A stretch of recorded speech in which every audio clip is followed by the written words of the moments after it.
All right, so here's a yard that we went through and manipulated all the brood and resources, and then we stacked them all together, got them equalizing out. That way all of the bees in this yard are evenly dispersed between every hive. So each one of these boxes that you see stacked up here, that one's got 6 on it. That's going to be 6 different hives. So we took the 36 hives or whatever was in this yard when we started, and then manipulated everything out and made up whatever extra hives we were going to make, or splits that we're going to make in this yard.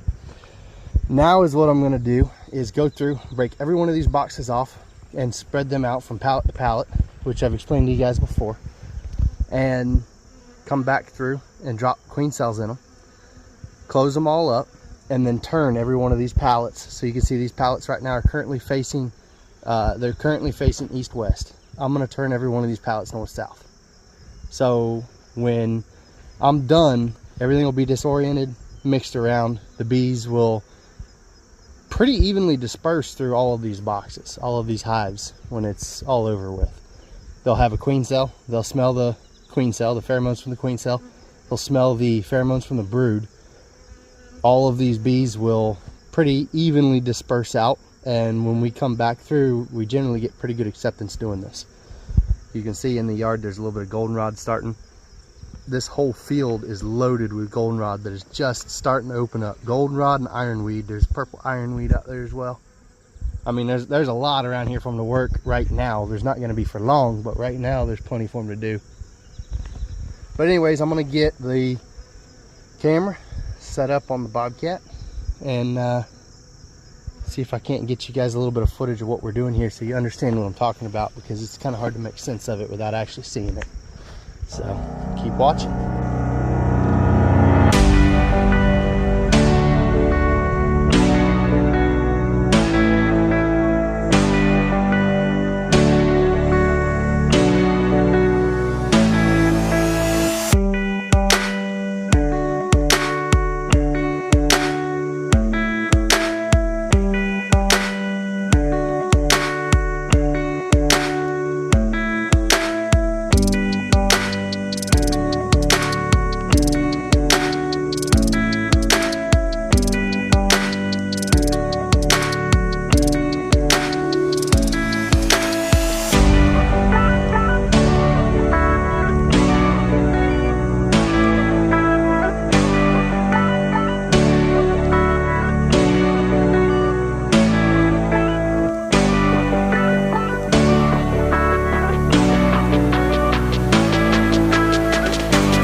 So we got them all busted up, spread out.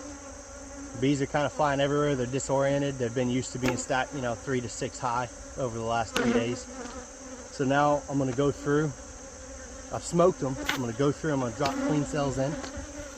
After I drop queen cells in, we'll go ahead and get them covered up, stack them all up with the machine, and then spread them out through the hives facing north-south. That way it disorients things a little bit more, and they're going strictly off of pheromones instead of location, so much of location of where the hive used to be.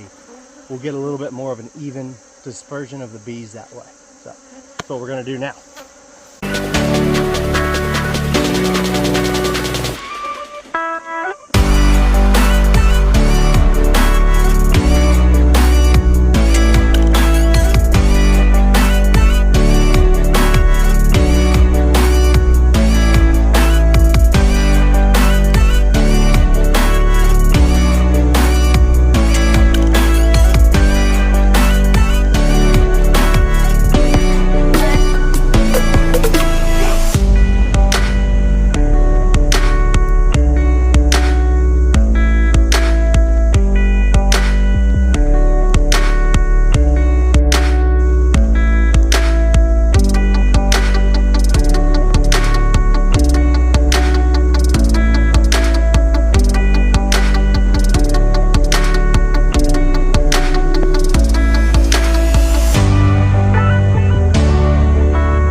covered up. As you see, they're a little bit unhappy with me, which is understandable because, you know, we started going through them. They were still in the shade pretty much.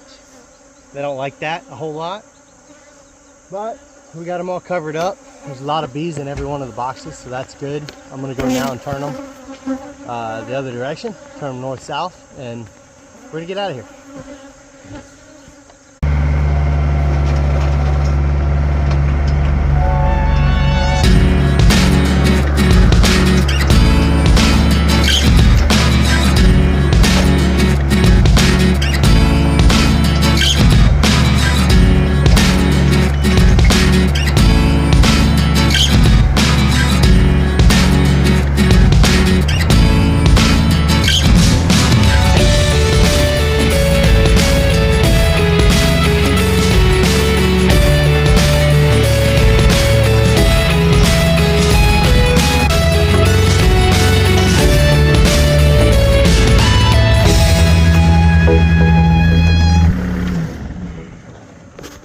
Well, there it is.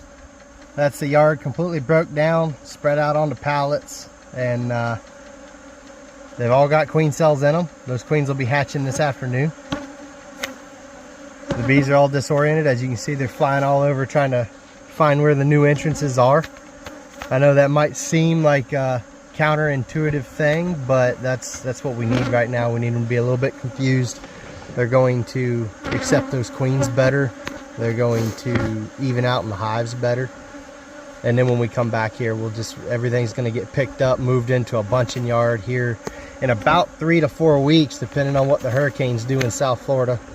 There's already been one that skirted the Gulf Coast of Florida and then came in in the Panhandle, or near the Big Bend area of Florida.